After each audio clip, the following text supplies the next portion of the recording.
오거돈 부산시장이 부산시 여성 공무원을 강제 추행한 사실을 인정하고 전격 사퇴했습니다. 총선 이후에 사퇴하기로 피해자와 합의하면서 공증 문서도 작성한 것으로 확인됐습니다.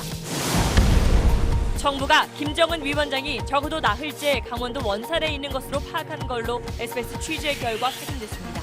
원살에선 김 위원장의 전용 열차가 포착됐습니다. 헌법재판소가 고 백남기 농민의 유족들이 제기한 헌법소원 심판에서 경찰이 백 씨에게 직접 물대포를 쏜 행위는 헌법에 위배된다는 결정을 내렸습니다. 지자체별 긴급재난지원금이 중고 사이트 등에서 현금 거래되고 있습니다. 지자체들이 적발시 전액 환수하고 처벌하겠다고 경고했습니다. 우리나라의 올해 1분기 경제 성장률이 마이너스 1.4%로 금융위기 이후 11년 만에 최악을 기록했습니다.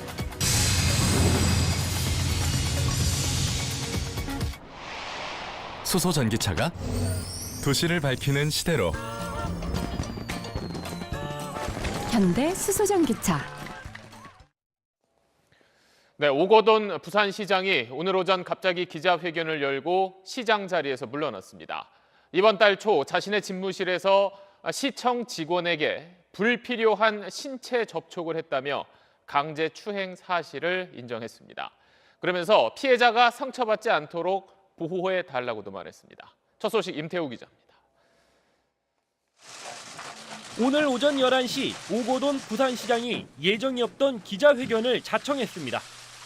오 시장은 고개를 숙인 뒤 이달 초 자신의 집무실에서 있었던 시 공무원에 대한 강제 추행 사실을 털어놨습니다. 저는 한 사람에게 5분 정도의 짧은 면담 과정에서 불필요한 신체 접촉을 하였습니다. 이것이 해서는 안 될 강제 추행으로 인정될 수 있음을 깨달았습니다. 자신의 행동이 경중에 관계없이 용서받을 수 없다면서 시장직에서 물러나겠다고 밝혔습니다.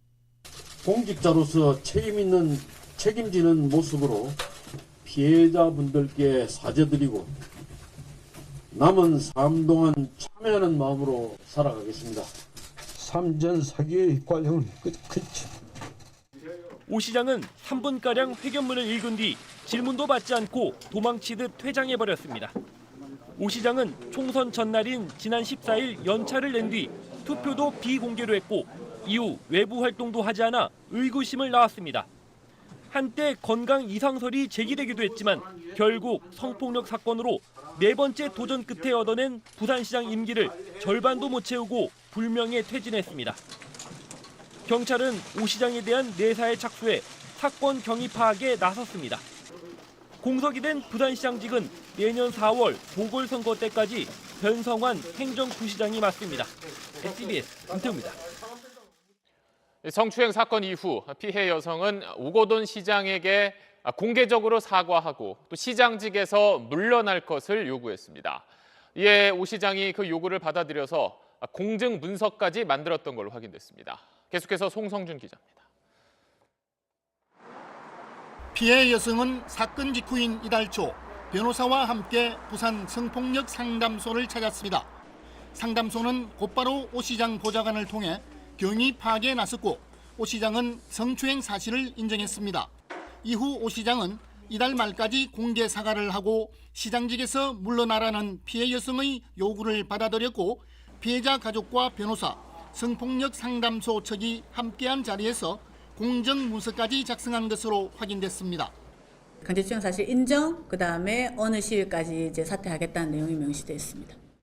이에 따라 오 시장 측은 부산시장을 총선 이후에 사퇴시키겠다는 뜻을 전달했다고 주장합니다.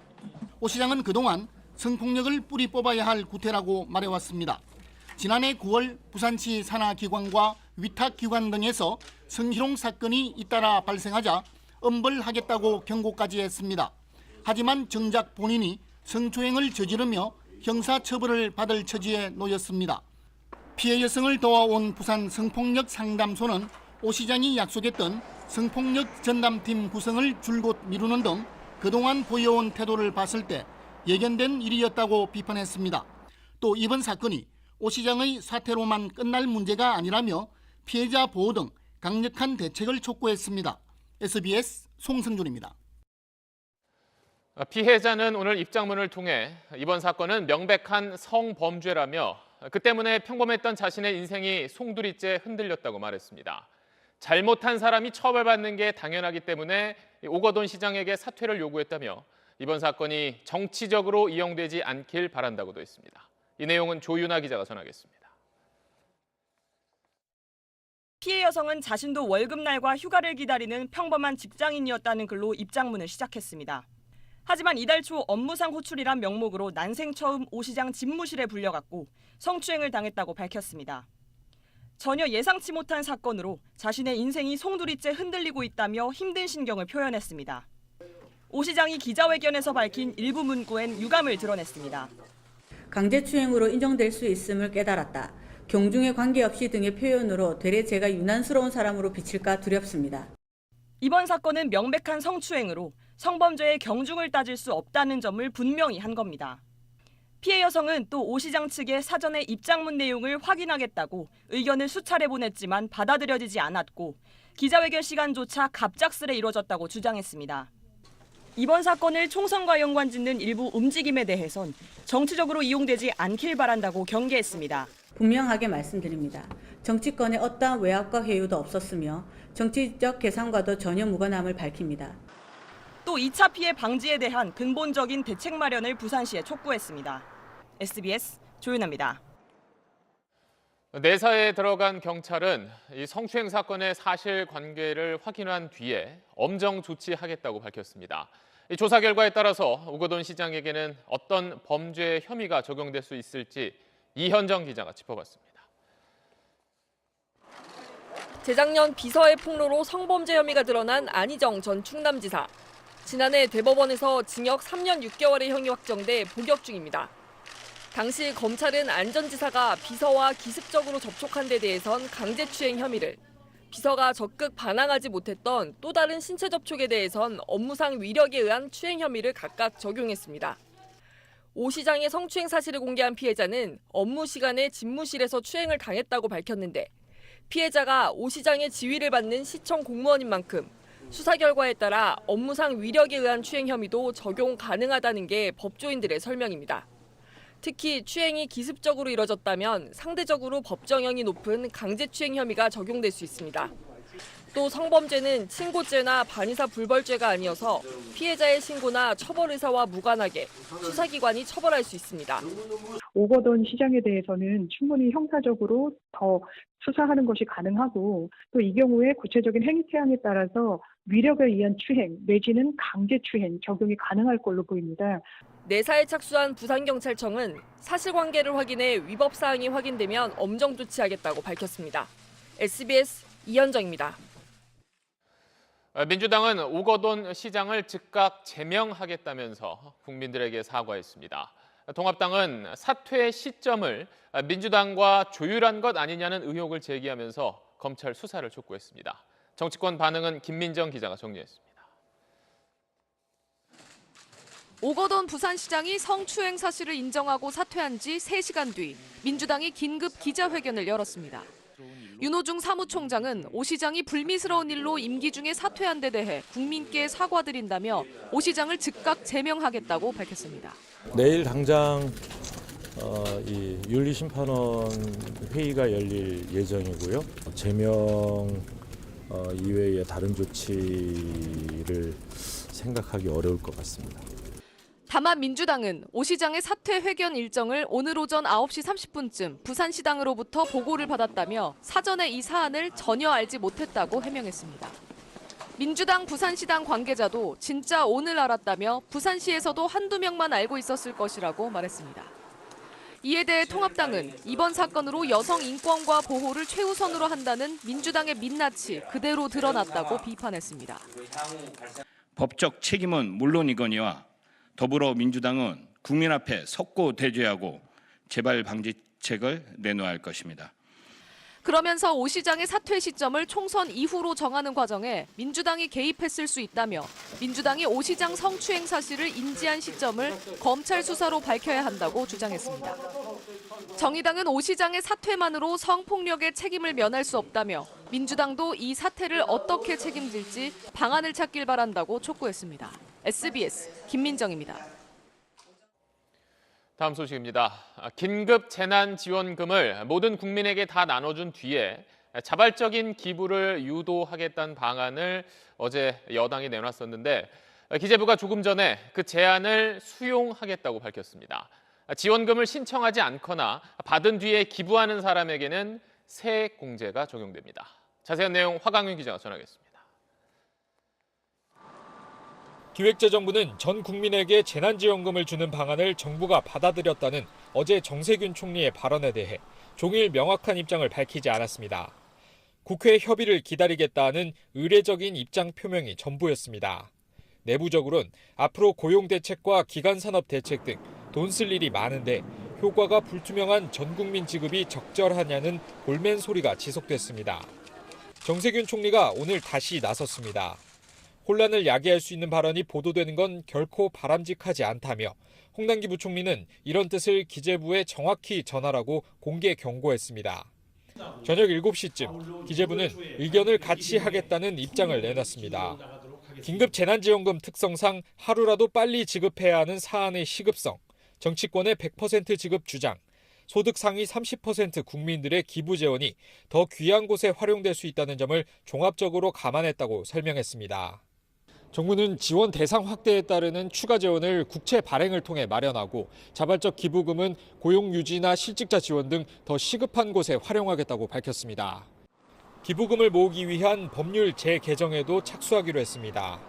자발적인 의사에 따라 재난지원금을 신청하지 않거나 신청한 이후 기부를 하면 세액 공제가 적용된다고 설명했습니다. 70% 선별 지급을 고수하다 총리한테 공개 경고까지 받은 홍남기 부총리는 상당히 곤혹스러운 처지가 됐습니다. SBS 화강윤입니다. 자, 민주당은 정부와는 이야기가 이렇게 다 끝났으니까 이제는 여야 합의안을 만들 차례라며 통합당을 압박하고 나섰습니다.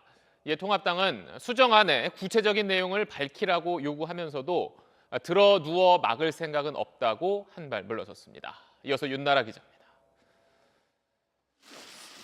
민주당은 통합당이 요구해온 당정 합의안이 마련됐으니 이제 추경안 심사에 착수하자고 통합당을 압박하고 나섰습니다. 이제 모든 것은 미래통합당의 손에 달려있다는 점을 분명히 합니다. 예산 심사를 미룰 어떠한 이유도 없다고 판단합니다. 그러면서 통합당 소속 김재원 예결위원장이 추경안에 수정안을 당정이 내놔야 한다고 요구한 데 대해선 전례가 없는 일이라고 일축했습니다. 조정식 정책위 의장은 정부가 수정안을 내야 한다고 주장하며 또 어깃장을 부리는 건 국정 발목 잡기라고 비판했습니다. 이런 압박에 통합당 김재원 위원장은 오늘 오후 반박 기자회견에 나섰습니다. 먼저 전 국민에게 주되 기부를 유도한다는 당정 합의안에 구체적인 실행 방안을 밝히라고 요구했습니다. 국채를 발행할 건지, 세액 공제는 어떻게 할 건지 등 22개에 달하는 공개 질의도 던졌습니다. 그러면서도 당정의 수정안이 전해지면 신속하게 심사에 응하겠다며 수용 가능성도 내비쳤습니다. 제 소신 가지고 예산을 제가 들어누워서 막거나 사유를 거부해서 예산을 통과시키지 못하게 하거나 저는 지금 그럴 생각이 전혀 없거든요. 여야 공방이 일주일 넘게 이어진 가운데 문희상 국회의장은 20대 국회가 국민 앞에 부끄럽지 않은 마무리를 해야 한다며 여야가 즉각 의사 일정에 합의해달라고 촉구했습니다. SBS 윤나라입니다. 자, 정부와는 별도로 이미 여러 지방자치단체가 주민들에게 긴급 재난지원금을 지급하고 있습니다. 지역 상품권이라든지 선불카드 형태로 주고 있는데 그걸 좀 싼 가격에 현금으로 바꾸는 사람들이 있습니다. 서울시는 적발되면 모두 환수하겠다고 밝혔습니다. 김상민 기자입니다. 한 중고거래 사이트에 지역사랑 상품권이나 카드를 액면가보다 싼 가격에 팔거나 사겠다는 글들이 올라와 있습니다. 각 지자체에서 재난지원금 명목으로 지급한 지역화폐를 할인가로 거래하는 이른바 상품권 깡이 온라인에서 벌어지고 있는 겁니다. 용처가 제한적인 지역 상품권이나 선불카드 대신 조금 덜 받더라도 현금을 원하는 사람들로 추정됩니다. 상품권 거래를 통해 불로소득을 얻고 있는 건데 선불카드 등 지역화폐 거래를 금지한 전자금융거래법 위반에도 해당됩니다. 논란이 이어지자 서울시는 모바일 상품권 등을 할인해 팔다가 적발될 경우 지원금 전액을 환수하기로 했습니다. 서울서당 상품권이 발행 및 운영에 관한 조례가 있어요. 재판매는 할 수 없다라는 규정이 있기 때문에 이를 근거로 이재명 경기지사도 적발되면 이를 방치한 거래장터 운영자도 공범으로 처벌될 수 있다고 경고했습니다. 중고거래 사이트들은 정부가 배포한 지역 상품권 판매를 일시적으로 제한한다고 공지하거나 관련 검색어를 금지어로 설정했습니다. 걱정하시는 부분들이 있어서 오늘 아마 공지가 올라갈 예정이고 또 저희 플랫폼 안에서 강력히 제한하고자 한다라는 말씀을. 정부도 긴급 재난지원금 지급을 추진 중인 만큼 정책 취지를 무너뜨리는 이런 행위에 대해 보다 엄밀한 감시가 필요해 보입니다. SBS 김상민입니다. 네, 북한 김정은 위원장의 건강 문제를 놓고 며칠째 여러 이야기가 나오는 가운데 정부의 한 관계자가 김정은 위원장이 적어도 나흘 이상 강원도 원산에 머물고 있는 걸로 판단한다고 저희 취재진에 말했습니다. 김정은 위원장의 전용 열차도 원산에서 포착된 걸로 저희 취재 결과 확인됐습니다. 김하영 기자가 취재했습니다. 김정은 위원장 건강 상태에 각종 추측이 잇따른 가운데 오늘 청와대에서 국가안전보장회의, 즉 NSC 상임위가 열렸습니다. 최근 북한 동향을 점검해봤는데 내부에 특이 동향은 없는 걸로 확인됐다는 게 결론입니다. 한 정부 관계자는 SBS 취재팀에 김 위원장이 오늘까지 적어도 나흘가량 강원도 원산에 머물고 있는 걸로 판단한다고 했습니다. 일각에서 제기하는 수술설까지 확인하는 건 어렵지만 김 위원장이 조만간 공개석상에 등장할 걸로 본다고 말했습니다. 군 당국도 김 위원장 전용 열차가 원산에 있는 걸로 파악하고 있습니다. 다만 평소 원산 이동 때 쓰던 전용기는 평양에서 포착돼 동선을 감추기 위한 눈속임인지 이유를 분석하고 있습니다. CNN발 신변 이상설에 이어 오늘은 일부에서 사망설까지 제기했는데 청와대, 정부기관, 군, 북한 사정에 밝은 여당 인사 모두 사망설은 근거 없다고 일축했습니다. 미국 역시 김 위원장 상태에 대해선 구체적 언급을 삼갔지만 군부 통제에는 특별한 문제가 없어 보인다고 밝혔습니다. I assume that Kim Jong-un is still in full control of the Korean nuclear forces and the Korean military forces. I have no reason not to assume that. 김 위원장이 두문불출하는 상황에서 수술을 받았는지 어디가 불편한지 구체적으로 파악하는 데는 한계가 있지만 적어도 김 위원장이 부재하다고 볼 정황은 없다고 한미 당국은 판단하고 있습니다. SBS 김하영입니다. 갈수록 심각해지는 디지털 성범죄를 막기 위해서 정부와 여당이 법 개정에 나섭니다. 앞으로는 모든 성착취물을 사거나 또는 가지고만 있어도 처벌하도록 하는 내용입니다. 자세한 소식은 권지윤 기자가 전하겠습니다. 총선 이후 첫 당정회의의 초점은 디지털 성범죄 처벌 강화입니다.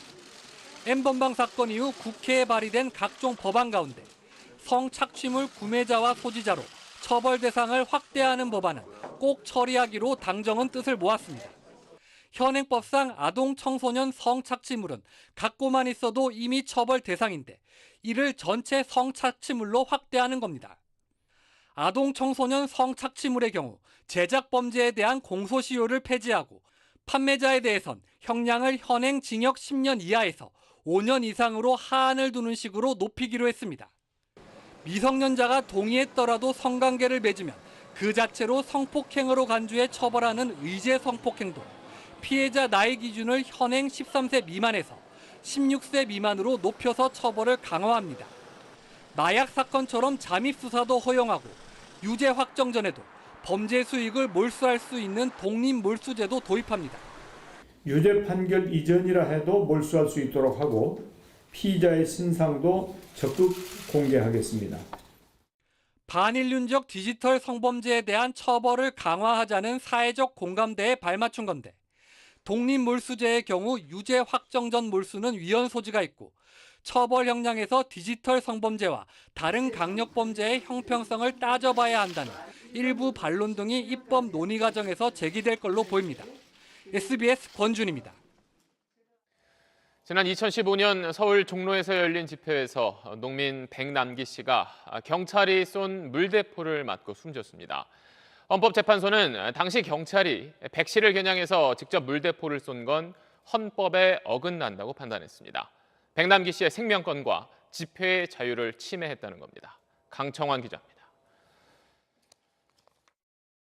지난 2015년 11월 14일 서울 종로에서 열린 민중 총궐기 집회에 참가한 고 백남기 농민이 경찰 물대포를 맞고 쓰러졌습니다. 경찰은 당시 백 씨의 머리와 가슴을 향해 물대포를 쐈고 의식을 잃고 쓰러진 뒤에도 살수는 이어졌습니다. 두개골이 골절된 백 씨는 뇌사 상태에 빠졌고 의식을 회복하지 못한 채 10달 뒤 숨졌습니다.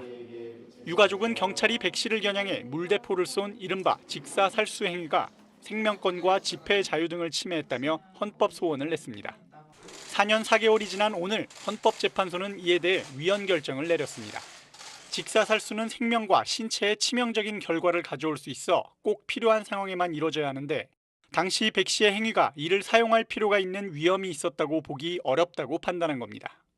이 사건 직사살수 행위는 청구인의 생명권과 집회의 자유를 침해하여 헌법에 위반된다는 결정입니다.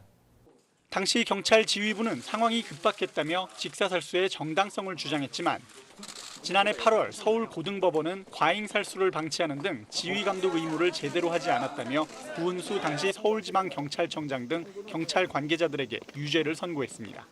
오래 걸렸긴 하지만 그래도 지금이라도 판결이 나와서 다행이고요. 그리고 앞으로 아예 퇴출을 시켜야 되지 않을까. 이번 결정으로 경찰은 집회 시위 현장에서 사용하는 물대포와 관련해 구체적인 지침을 제정해야 할 것으로 보입니다. SBS 강청원입니다. 코로나19 소식입니다. 이번 주부터 사회적 거리 두기 지침이 완화되면서 잠시 멈췄던 종교 행사들도 속속 재개되고 있습니다. 성당에서는 미사 참석자들의 명단 기록을 위해 바코드가 도입되기도 했고 사찰에서도 마스크를 쓴 채 법회가 열렸습니다. 전현남 기자입니다. 모처럼 미사를 위해 문을 연 성당에 신도들의 발길이 이어집니다. 지난 2월 사상 처음으로 미사 중단을 선언한 지 2달 만에 천주교 서울대교구가 미사를 재개했습니다. 관내 230여 곳 성당에서 신도들이 참석한 가운데 미사가 진행됐습니다. 아무리 집중하려고 해도 이렇게 하면서 뭐 다른 일을 내가 이렇게 하려고 그러더라고요. 근데 다시 이제 새로운 결심을 하게 됐다고 할까? 미사 풍경은 사뭇 달라졌습니다. 명동성당은 제한된 인원만 선착순으로 입장시켰습니다. 발열 체크와 명단 작성은 기본. 다른 성당에선 신도들에게 부여한 바코드로 출석 상황을 관리했습니다. 또 1m 이상 떨어져 앉아 미사를 보도록 했습니다. 조계사 등 전국 사찰도 법회를 재개했습니다. 마스크 잘 하시고 손 잘 씻고 거리두기 잘 하시고 법당에 기도할 때도 마찬가지입니다. 이렇게 해서 빨리 종식될 수 있도록. 지난 주말 절반이 넘는 교회가 현장 예배를 진행했는데 이번 주말엔 연기한 부활절 기념 예배를 드리는 등 대부분의 교회가 현장 예배를 재개할 것으로 보입니다. SBS 전연남입니다. 일본에선 환자 수가 하루 400명 넘게 늘어난 가운데 뒤늦게 지자체들이 차에 탄 채로 코로나19 검사를 하는 방식을 도입하고 나섰습니다. 그런데 검사 장소도 공개하지 않고 쉬쉬하는가 하면 일주일에 며칠만 제한적으로 운용하기도 합니다. 도쿄 유성재 특파원이 보도합니다. 도쿄의 한 기초자치단체가 공개한 탑승 검사 시연 모습입니다. 차에 탄 채로 검체를 채취하고 빠져나가는 우리나라 방식을 그대로 도입했습니다. 지역 의사회에서 검사를 담당하는데 일주일에 이틀 문을 열고 하루 10여 건 검사하겠다는 계획입니다. 이곳은 해당 기초단체가 자체적으로 경증자를 수용하겠다고 발표한 숙박시설입니다. 그러나 탑승 검사장의 경우는 검사 희망자가 몰려들 수 있다며 위치를 공개하지 않고 있습니다. 진료를 본 의사를 통해서만 장소를 알려주겠다는 겁니다.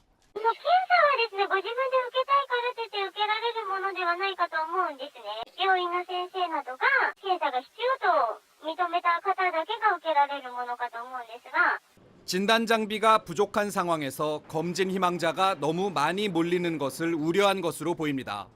일본 정부가 지난 15일 도입 여부를 각 지자체에 맡긴 이후 탑승 검사장은 지자체별로 여러 곳에 설치됐지만 대부분 사전 예약을 받거나 운영 시간을 제한하고 있습니다. PCR のこの行くまでのプロセスがまだまだ非常にうまくいってない非効率であるということで 이런 가운데 그제 사이타마현에서는 자택 요양 중이던 경증 확진자가 입원 차례를 기다리다 증세가 악화돼 숨지는 일까지 일어났습니다.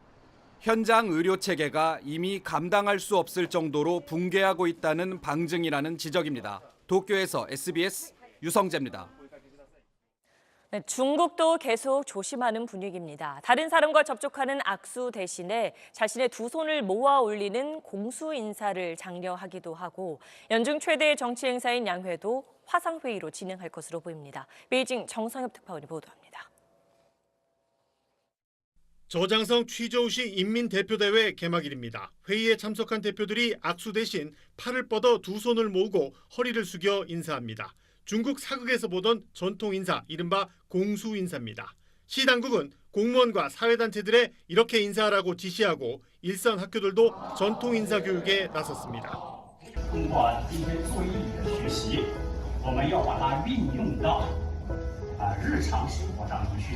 취저우 씨는 사회적 거리두기는 물론 공자 후손들의 지역임을 알리는 홍보 효과도 기대하고 있습니다. 코로나19 종식 선언이 예상되는 전국인민대표대회와 인민정치협상회의, 즉 양회도 화상회의 방식 도입이 유력합니다.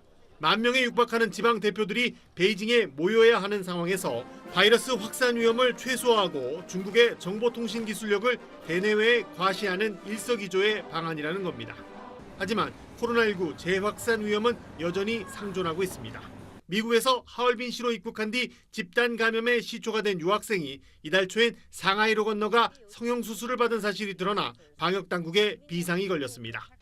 베이징도 해외 유입자 1명이 무증상 전파자란 사실이 확인되면서 한인타운과 대사관들, 공항이 있는 이곳 차오양구가 중국 내 유일한 고위험 지역으로 분류됐습니다. 베이징에서 SBS 정성엽입니다. 코로나19 여파로 경제가 멈춰서면서 세계적으로 식량 위기가 발생할 수 있다는 분석이 계속 나오고 있습니다. 코로나19로 2억 명 넘는 사람들이 굶주림에 빠질 수 있다는 전망도 있는데 곳곳에서 경제봉쇄 풀라는 시위가 열리고 식량 약탈도 벌어지고 있습니다. 김정기 기자입니다.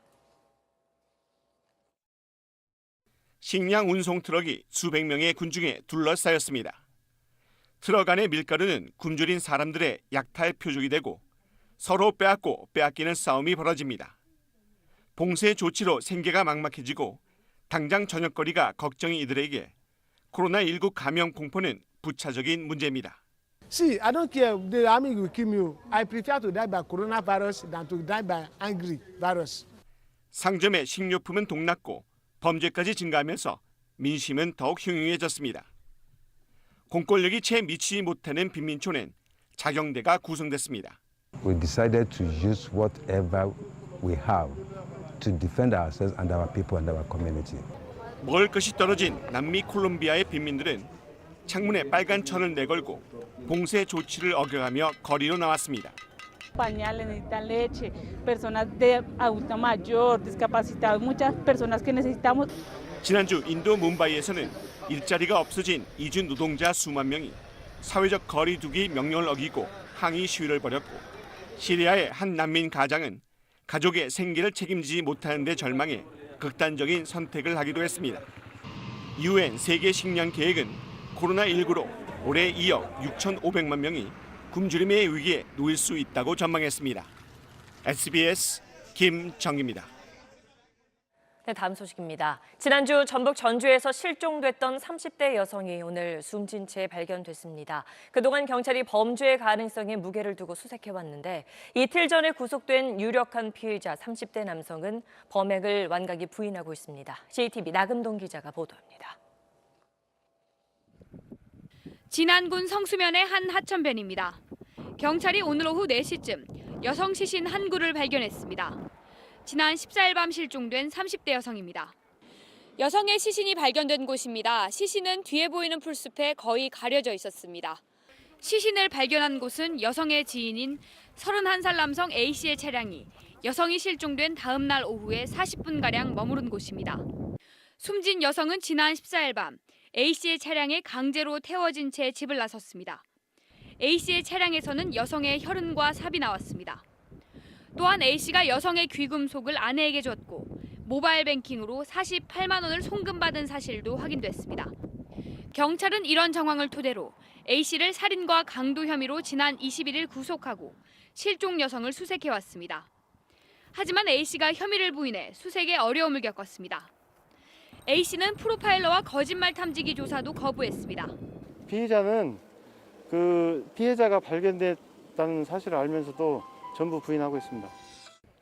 경찰은 부검을 통해 정확한 사망 원인을 파악하는 동시에 구속한 A씨를 상대로 범행 경위와 동기 등을 집중 추궁할 예정입니다.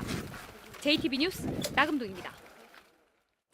이부진 호텔 신라 사장의 프로포폴 투약 의혹을 1년 넘게 들여다본 경찰이 불법 투약을 입증할 증거가 없다며 무혐의로 내사를 마무리했습니다. 한소희 기자가 보도합니다. 지난해 한 인터넷 언론 보도로 프로포폴 불법 투약 의혹이 불거진 뒤 경찰은 투약 장소인 강남 성형외과 등을 8차례 압수수색했습니다. 진료 기록부를 확인하고 병원 관계자를 소환하는 등 1년 넘게 내사를 진행했지만 혐의를 확인하지 못한 채 내사를 마무리했습니다. 이 사장이 2016년 해당 병원에서 6차례 시술받았고 그 과정에서 프로포폴을 투약한 사실은 확인했지만 투약 과정의 불법 여부는 확인하지 못한 겁니다. 이 사장의 투약량을 적은 장부가 사라졌고 병원장 진술 등의 의존에 파악한 투약 기록을 감정했지만 오남용이 아니란 결과가 나왔습니다. 투약량 기록이 사라진 환자는 이 사장을 비롯해 4명에 불과했는데 의사는 분실했다고 주장했습니다. 경찰은 병원장이 서류를 고의로 파기했을 가능성을 두고 수사했지만 이 부분을 입증할 증거 또한 찾지 못했습니다. 경찰은 다만 이 사장 수사 과정에서 병원장이 다른 환자의 진로 기록부를 기재하지 않은 부분만 의료법 위반 혐의로 기소 의견으로 검찰에 넘겼습니다. SBS 한소희입니다. 네, 코로나19의 충격으로 올해 1분기 우리 경제 성장률이 마이너스를 기록했습니다. 문제는 앞으로 2분기가 더 걱정이라는 겁니다. 유덕기 기자입니다. 1분기 국내 총생산 GDP 성장률은 전기 대비 마이너스 1.4%로 집계됐습니다. 글로벌 금융위기가 있었던 지난 2008년 4분기 이후 11년여 만에 가장 저조한 성적표입니다. GDP의 절반 정도를 차지하는 민간 소비가 6.4%나 감소했습니다. 외환위기 때인 1998년 1분기 이후 가장 크게 줄어든 겁니다. 생산 측면에서 봤을 땐 대면 접촉이 필요한 운수, 숙박, 음식 등 서비스업이 2% 감소해 충격이 컸습니다. 코로나19의 영향은 한 민간에 대한 성장 기여도 영향이 마이너스 2% 정도 되지 않을까. 문제는 2분기입니다. 코로나19 확진자 수 감소 추세가 이어지면 민간 소비는 다소 개선될 여지가 있습니다. 하지만 지난달부터 본격화된 고용 충격이 내수 부진의 골을 깊게 할 수 있고 코로나 확산세가 여전히 거센 미국과 유럽 등 글로벌 수요 감소로 수출 제조업 타격이 본격화할 가능성이 크기 때문입니다. 실제 이달 20일까지 수출은 전년 동기 대비 27%나 급감했습니다. 코로나가 우리 주요력 수출 시장인 중국, 미국, 유럽 쪽에서 얼마나 빨리 진정되고 그쪽의 경제 활동이 제자리를 찾느냐, 그거에 따라서 우리 수출 경기가 좌우된다고 보시면 됩니다. 이주열 한국은행 총재는 올해 전체로 플러스 성장은 가능하다고 내다봤지만 국제통화기금 등 국내외 기관들은 마이너스 1%대 성장을 예상하고 있습니다. SBS 유덕기입니다. 자, 방금 통계 보신 대로 경기가 얼어붙으면서 가게 문을 닫는 자영업자들도 늘고 있습니다. 폐업을 대행해주는 업체에는 가게에서 헐값에 처분한 물건들이 쌓여가고 있습니다. 먼저 그 안타까운 실태를 정다은 기자가 취재했습니다. 경기도 남양주의 폐업 처리 업체. 폐업한 가게에서 실려온 중고 집기들을 옮기는 작업이 한창입니다. 고깃집에서 갖고 왔는데 숯불구이 로스터라고 폐업했습니다. 평소엔 사흘에 한 번꼴로 들어왔지만 요즘엔 하루도 거르는 날이 없습니다. 창고 안엔 급히 처분한 물건들이 겹겹이 쌓여 있습니다. 헐값에 인수해오지만 되파는 것도 쉽지 않은 상황입니다. 물건이 이제 빼오는 것만 자꾸 많다 보니까 쌓여만 있는 거예요. 돈 받고 다시 팔아야 되는데 오픈하는 사람이 없으니까 물건이 안 나가는 거죠.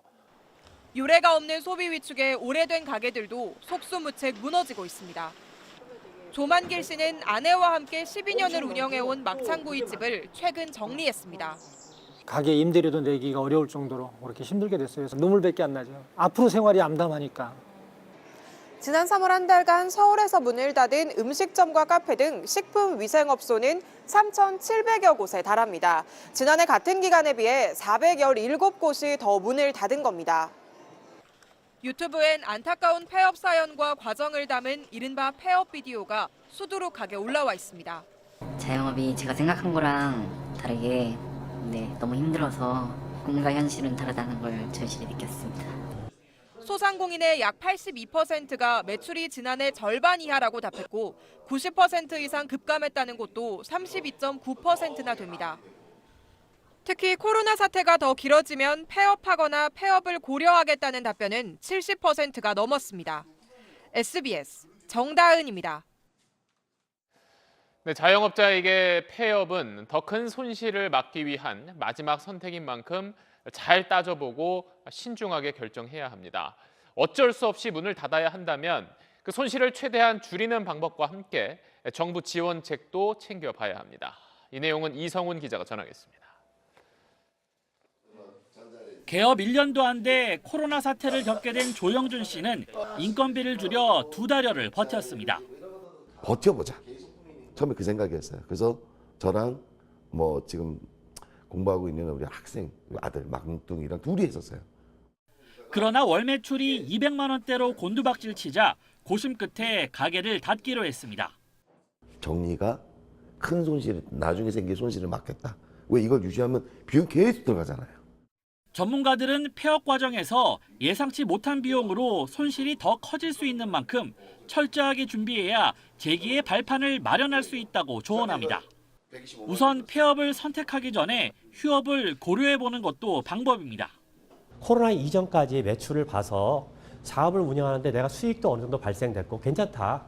그러면 일정 한 3개월 정도라도 휴업을 해가지고 차후를 노려볼 수는 있어요. 일단 폐업을 결정하면 보증금 상환 날짜와 매장 복구를 어디까지 해야 하는지 확인해야 합니다. 종업원이 있다면 근로계약서를 확인해 퇴직금 등 정리 과정의 분쟁을 예방해야 합니다. 무엇보다 정부 차원의 각종 지원책을 꼼꼼히 챙겨보는 게 중요합니다. 한 푼이라도 더 건지고 싶은 상황에서 정부에서 지원을 해주는 돈 가지고 보태서 폐업을 할 수 있다는 게 코로나로 폐업 위기에 처한 소상공인들은 소상공인 시장진흥공단에 신청하면 최대 200만 원의 점포 철거비와 함께 컨설팅도 받을 수 있습니다. SBS 이성훈입니다. 네, 최근 국제 유가가 크게 출렁이면서 언젠간 오르겠지 아니면 더 떨어지겠지 하는 생각에 관련 상품을 찾아보는 사람들이 늘고 있습니다. 증시에서 주식처럼 거래되는 이런 ETF 같은 것들이 있는데 특히 원유 선물 지수의 움직임에 따라 수익을 기대할 수 있는 상품에 투자하는 사람들이 많습니다. 금융당국이 위험하다면서 소비자 경보를 발령했습니다. 그 이유를 박창근 기자가 전하겠습니다. 특히 문제가 되는 건 레버리지란 이름이 붙어 있고 원유 선물 지수와 연동되는 ETN입니다. 기초가 되는 원유 선물 지수 등락폭의 2배만큼 손실 또는 이익을 볼 수 있습니다. 막연히 언젠간 국제 유가가 오를 걸로 기대한 투자자들이 원유 선물 ETN을 대거 사들였습니다. 지난달 초부터 개인들이 순매수한 금액만 6,200억 원에 육박합니다. 묻지마 투자가 몰리면서 원유 선물과 연계된 일부 레버리지 ETN 상품은 적정 가치의 10배 수준으로 치솟기도 했습니다. 일시적으로 가격이 폭등해도 장기적으로는 적정 가치에 수렴하기 때문에 결국 이 상품 투자자 중 누군가는 큰 손실을 떠안을 수 있습니다. 반면 적절한 수준의 가격을 유지할 의무가 있는 증권사들은 과열 분위기 속에 이익을 챙길 수 있습니다. ETN을 추가로 발행해 상장시키면 적정 가격보다 훨씬 부풀려진 시장 가격으로 투자자들이 사들이기 때문입니다. 소비자들은 이렇게 큰 피해를 입었는데 어떤 또 일부의 기업들은 또 수익을 얻었다고 하니까 조금 답답하죠, 사실. 금융당국은 원유 선물 관련 ETN과 ETF에 대해 가장 높은 등급인 위험 단계의 소비자 경보를 두 번째로 발령했습니다. SBS 박찬균입니다. 다주택자에 대한 무거운 세금 부담을 피하기 위해 부동산 법인을 악용하는 사례에 대해 국세청이 세무조사를 벌이고 있습니다. 6,700개 넘는 전체 부동산 법인에 대한 검증에도 착수했습니다. 한세연 기자입니다. 1인 부동산 법인 대표인 20대 A씨는 회사 명의로 서울 강남구에 20억 원대 아파트를 사들여 살고 있습니다. 병원장인 아버지가 병원 광고료 명목으로 준 돈인데 실제 광고 활동은 없었습니다. 국세청은 증여로 보고 병원의 탈루 혐의까지 조사하고 있습니다.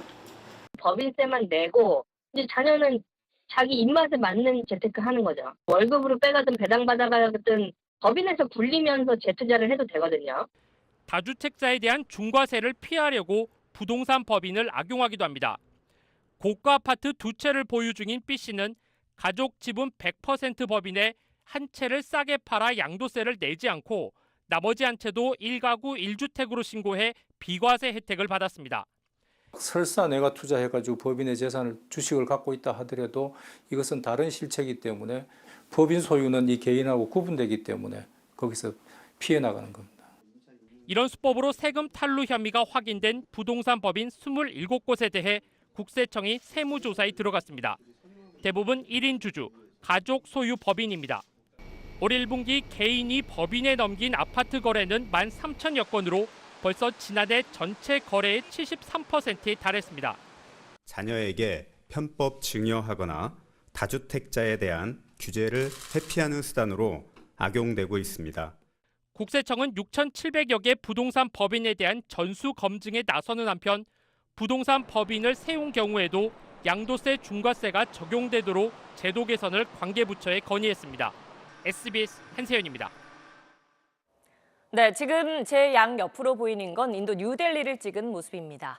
최악의 대기 오염으로 항상 뿌옇게만 보이던 도시였는데 요즘에는 하늘색이 이렇게 달라졌습니다.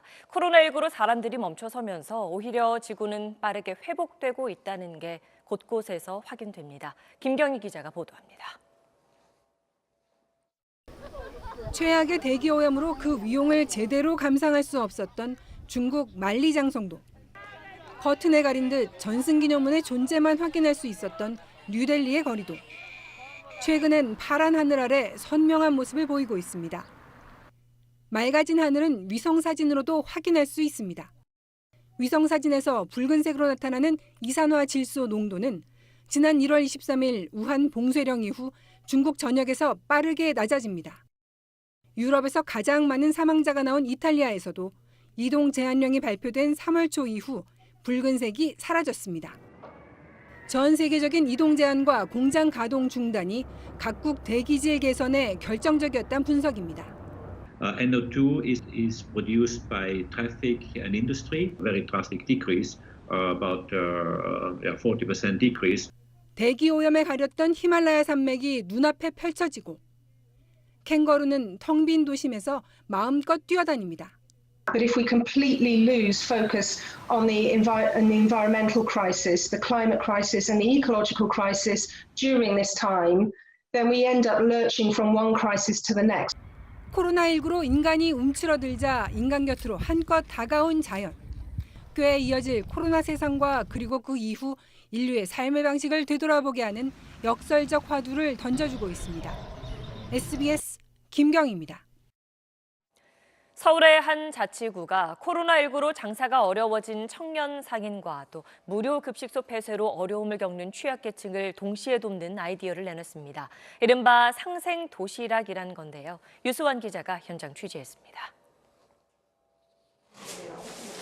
3년 동안 백반집을 운영해온 30살 조소연 씨. 점심시간이 다가오자 도시락을 만드는 손길이 분주합니다. 코로나19 여파로 매출은 절반 아래로 떨어졌지만 새로운 활로를 찾은 겁니다. 100만 원, 80에서 100만 원 정도 이렇게 나온다고 했었는데 지금은 뭐 거의 한 20, 뭐 많이 나와야 30 이런 식으로 나오니까 그렇다고 문을 닫을 수는 없는 일이라서. 이런 청년 상인을 돕기 위해 서울 송파구는 지난달부터 군의 취약계층 260명에게 무료로 도시락을 배달해주는 사업을 시작했습니다. 도시락 배달도 청년들이 맡았습니다. 대부분 취업 준비생들인데 봉사도 하고 소득도 올리고 있습니다. 네, 선생님 도시락인데요. 네, 가지고 들어가시면 됩니다. 아르바이트를 구하기 굉장히 어려운 상황인데 이제 한 건당 3,000원에 저한테는 적지 않은 돈을 받을 수 있어서 저한테도 좋고 이제 뭐 이웃들한테도 좋고. 현재 63명이 상생도시락 사업에 함께하고 있는데 좋은 취지가 알려지면서 40명이 추가 참여를 기다리고 있습니다. 만들면서 되게 행복하거든요. 저는 이렇게 딱 반찬 준비하면서 드실 때 맛있게 드셔주시면 저희야 행복하죠. 도시락 배달은 서울시가 공모한 청년 소상공인 지원 사업 중 하나로 17개 자치구가 나름대로의 방식으로 참여하고 있습니다. SBS 유수환입니다. 컨테이너 24,000개를 운반할 수 있는 세계 최대 규모의 컨테이너선 알헤시라스호 명명식이 문재인 대통령이 참석한 가운데 경남 거제 대우조선해양에서 열렸습니다. 문 대통령은 대한민국 해운 재건의 신호탄을 쏘아 올리게 됐다며 세계 5위 해운 강국으로 재도약하겠다는 의지를 밝혔습니다. 또 같은 급 컨테이너선 12척이 올해 운항하게 된다며 이순신 장군이 12척의 배로 국난을 극복했듯 12척 컨테이너선이 해운 산업을 되살릴 거라고 말했습니다. SBS 사실은 팀의 이경원, 박세윤 기자가 한국언론학회와 서울대 팩트체크센터가 수여하는 한국 팩트체크 대상을 수상했습니다. 두 기자가 보도한 후쿠시마 방사능 팩트체크 연속 보도는 일본 방사능과 관련된 유언비어에 대해 과학적으로 사실을 검증해 언론의 팩트체크 역할에 충실했다는 평가를 받았습니다.